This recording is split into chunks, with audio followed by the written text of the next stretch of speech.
မိုင်းတငယ်ချင်းနင်ဖုန်းပြောဖို့အချိန်ရလားအေးပြောတငယ်ချင်းဘာထွေထွေထူးထူးမေးမလို့လဲအေးတငယ်ချင်းနင်ကဒေါက်တာဆိုတော့လေနင်ကိုမေးမှာပဲဖြစ်မှာမို့လို့ပါငါနဲ့သက်ဆိုင်ရင်မေးပါအေးနင်ကိုသွားဖို့တဲ့နေရာနင်တို့ရုံးခန်းထဲကဒေါက်တာမလေးတယောက်ကိုငါချစ်မိကြိုက်မိနေပြီလို့ပါဘလို့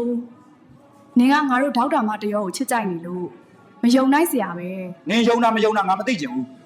နင်တို့ဒေါက်တာမတွေရဲ့အမှုချစ်နေငါသိချင်တယ်နင်ပြောပြပေးနိုင်မလားအေးတငယ်ချင်းငါတို့ဒေါက်တာတွေကဒီလိုအကျင့်တစ်ခုရှိတယ်မကောင်းဘူးလို့ပြောရမယ်အေးပြောတငယ်ချင်းငါတို့ကတစ်ခုခုသုံးမယ်ကင်မယ်ဆိုရင်ဇွန်ခါရင်ကအစရင်နှွေးဖြောပြီးမှကင်လေးရှိတယ်မင်းနဲ့အိတ်တဲ့အခါမင်းဟာကိုရင်နှွေးဖြောရင်ဘယ်လိုလုပ်မလဲဟာငယ်ချင်းနင်ပြောတာအကြောင်းနဲ့ငါလက်နေပြီတော်တော်ငါဖုန်းချပြီ